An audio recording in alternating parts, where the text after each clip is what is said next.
pera padala.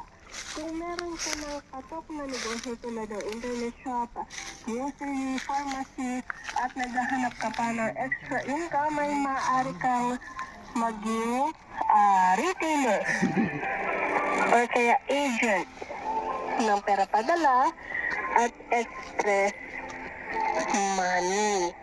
Ayan. So, mga kabumbo, yan yung Talikuan na dyan eh. ng mga small-scale business na maaari ninyong subukan kung ginugusto ninyong magnegosyo.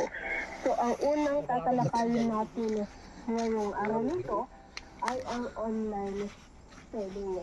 Ano nga ba ang mga dapat tandaan kapag May saba? nagsisimula pa lang Nagatan. online selling? Gambusa. Kagabusahan ta nagnainip. Ay, sa kahit. May kawit. Anong oras para ng mga Pabalin sa puran mo ka. Hindi pa may saldaw. Pabalin sa puran. kailangan Ay,